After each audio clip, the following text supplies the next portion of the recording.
Good morning. Today is August 5th, 2024. We have a commentary and we're in Habakkuk today. All right, Habakkuk's questioning prophecy. While Jeremiah is continuing his prophecies against Judah and its oppressors, one of Jeremiah's contemporaries, Habakkuk, poses the profound theological question which must nag at anyone who is seriously listening to the prophets. It may even be a question which the various prophets themselves have considered. Certainly, Habakkuk is concerned about it.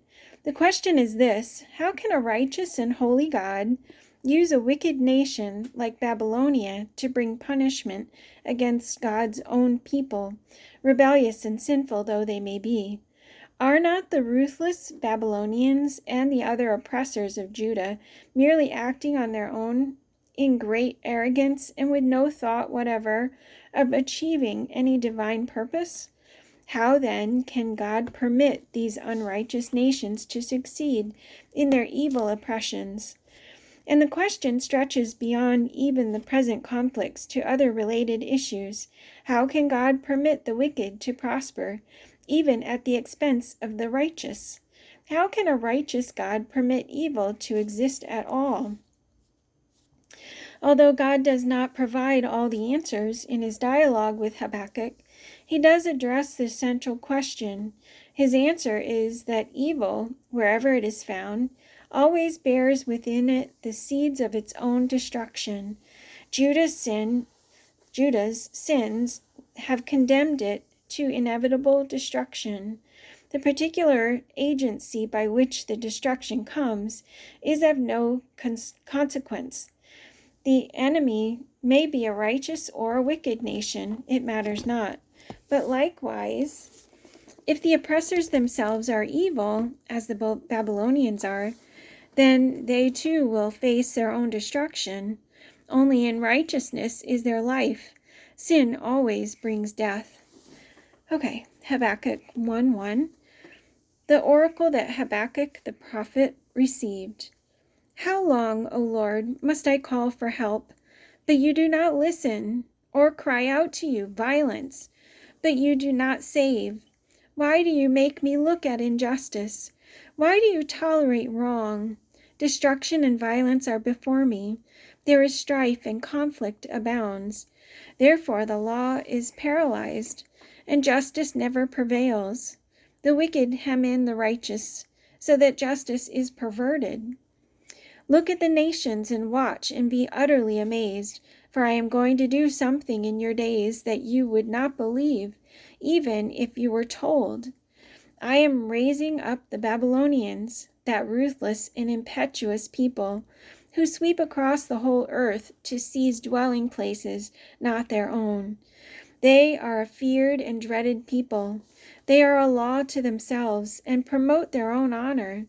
Their horses are swifter than leopards, fiercer than wolves at dusk. Their cavalry gallops headlong. Their horsemen come from afar. They fly like a vulture swooping to devour. They all come bent on violence. Their hordes advance like a desert wind and gather prisoners like sand. They deride kings and scoff at rulers. They laugh at all the fortified cities. They build earthen ramps and capture them. Then they sweep past like the wind and go on, guilty men whose own strength is their God. O Lord, are you not from everlasting? My God, my Holy One, we will not die. O Lord, you have appointed them to execute judgment. O Rock, you have ordained them to punish.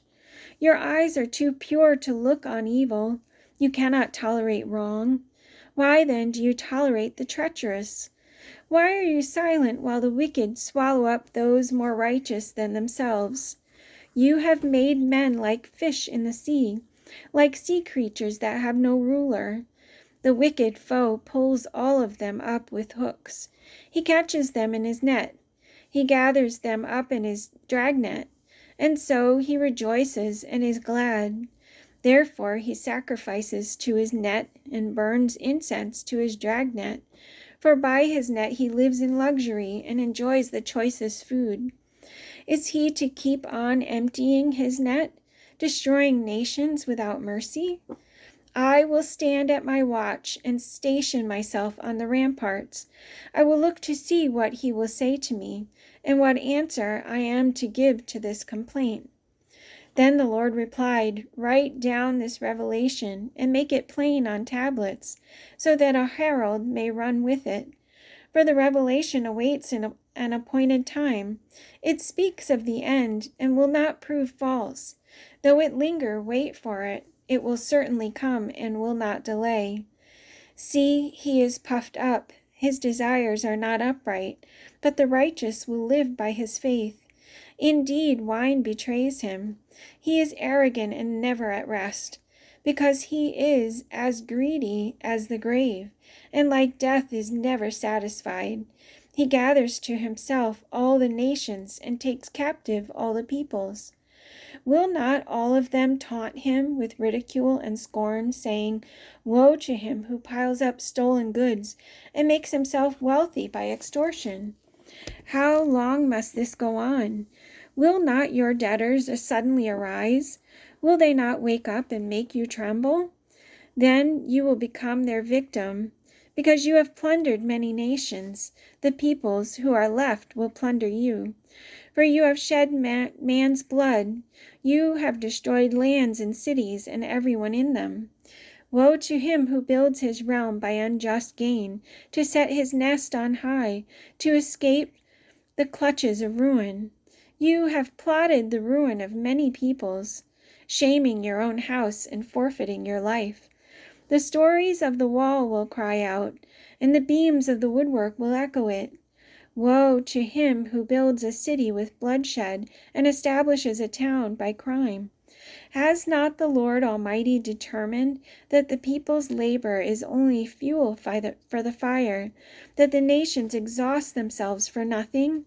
For the Lord will be filled with the knowledge of the glory of the Lord, as the waters cover the sea. Woe to him who gives drink to his neighbors, pouring it from the wineskin till they are drunk, so that he can gaze on their naked bodies. You will be filled with shame instead of glory. Now it is your turn. Drink and be exposed. The cup from the Lord's right hand is coming around to you, and disgrace will cover your glory.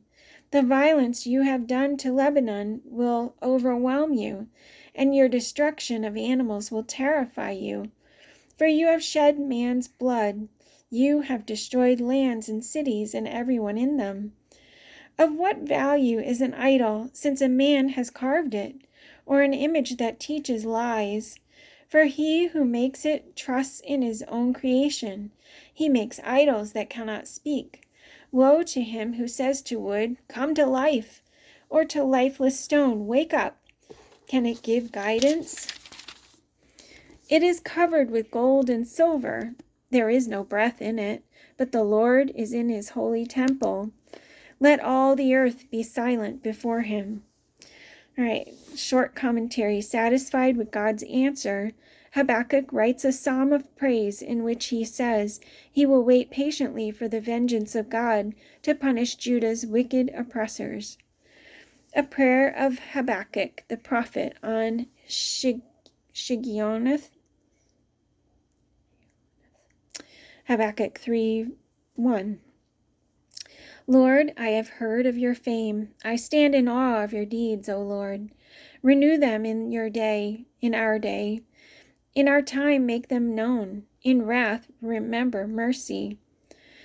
God came from Teman, the Holy One from Mount Paran, Selah. His glory covered the heavens, and his praise filled the earth. His splendor was like the sunrise. Rays flashed from his hand, where his power was hidden. Plague went before him. Pestilence followed his steps. He stood and shook the earth. He looked and made the nations tremble. The ancient mountains crumbled, and the age-old hills collapsed. His ways are eternal. I saw the tents of Cushan in distress. the dwellings of Midian in anguish. Were you angry with the rivers, O Lord? Was your wrath against the streams? Did you rage against the sea when you rode with your horses and your victorious chariots?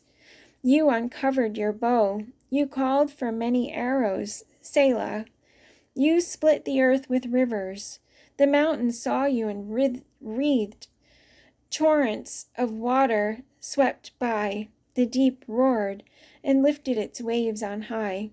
Sun and moon stood still in the heavens at the glint of your flying arrows, at the lightning of your flashing spear. In wrath you strode through the earth, and in anger you threshed the nations. You came out to deliver your people, to save your anointed one. You crushed leader of the land of wickedness. You stripped him from head to foot. Selah. With his own spear you pierced his head, when his warriors stormed out to scatter us, gloating as though about to devour the wretched who were in hiding. You trampled the sea with your horses, churning the great waters.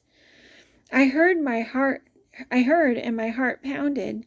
My lips quivered at the sound. Decay crept into my bones, and my legs trembled. Yet I will wait patiently for the day of calamity to come on the nation invading us. Though the fig tree does not bud, and there are no grapes on the vines, though the olive crop fails and the fields produce no food, though there are no sheep in the pen and no cattle in the stalls, yet I will rejoice in the Lord. I will be joyful in God my Savior. The sovereign Lord is my strength. He makes my feet like the feet of a deer. He enables me to go on the heights. For the director of music on my stringed instruments. All right, that's it for today. That's it. Let's see. Tomorrow, back to 2 Kings and so on. All right, have a great day. Love you guys.